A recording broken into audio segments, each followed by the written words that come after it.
Donc la seule chose que j'ai à vous donner comme conseil, c'est soyez persévérants. Je suis quelqu'un d'autodidacte, j'ai pas fait d'école. Donc, tu vois, moi, j'apprends tout sur le tas et donc tous les challenges m'intéressent. Donc, le format réseaux sociaux, quelque part, est intéressant pour moi. C'est quelque chose que j'ai jamais fait, donc c'est une nouveauté. Pour l'instant. C'est une nouveauté qui est, voilà, moi, je suis trop chaud d'essayer, ouais, c'est clair. Ouais, moi, je pense à Thibaut InShape, tu vois. Ouais, Thibaut InShape, moi, je galérais sur la création de contenu au tout début, quand je crée des contenus. Et j'étais là, pour faire, je sais pas, 11 vidéos de 2 minutes, j'ai mis un mois. Un mois, c'était la galère, c'était hyper ouais. dur.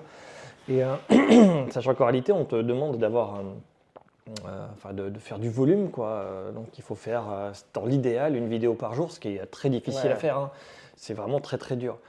Et il faut l'inspiration, il faut plein de choses. Et ce que disait Thibaut InShape, il disait au début, tu dois être, il disait avec ses mots à lui, mais il disait tu dois être Shiva. Ok. Tu dois avoir plein de bras comme ça. Ouais. Et tu dois être capable de tout faire tout seul. Donc la prise de son, la lumière, et progressivement, en fait, en essayant, c'est là où tu pipes tous les trucs. Bien sûr. Et là où Ouais, c'était ouais. assez marrant, c'est qu'à à des moments, j'ai réussi automatiquement, sans réfléchir, sans avoir conscience, que la lumière c'était comme ça. La fois d'après, comme j'en avais pas pris conscience, que j'avais pas échoué, je me suis complètement planté. Et j'ai dû tout jeter mes vidéos que j'avais fait. C'était une Bah après-midi ouais. de tournage, tu vois, pour faire 3-4 vidéos. Et C'est j'ai génial, tout ça. jeté à la poubelle. Et j'ai dû recommencer parce que ma lumière Ouais. était dégueulasse. Parce que j'avais jamais fait l'erreur de la lumière. Ouais, c'est hyper important. Moi, en autodidacte, c'est pareil, hein. Il y a plein de fois, j'ai fait des trucs monstrueux, quoi. Mais ouais, forcément. J'ai raté plein de trucs. Et j'en raterai encore. Mais c'est ça aussi. Et ça, je pense même quelqu'un qui a fait des études dans le domaine, je pense que c'est. Et c'est dans tous les domaines pareil d'ailleurs. Je pense qu'on a tous besoin, c'est dans les erreurs qu'on apprend le plus.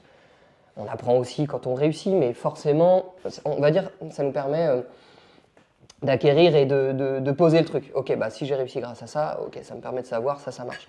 Mais c'est dans les erreurs que voilà, on apprend le plus, on teste les choses et ouais, moi, je suis de cette école en tout cas. Pour faire un peu de philosophie, moi je dirais que c'est la différence entre l'erreur et l'échec.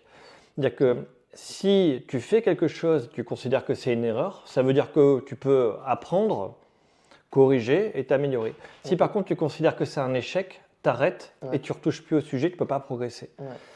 Donc la seule chose que j'ai à vous donner comme conseil, c'est soyez persévérants.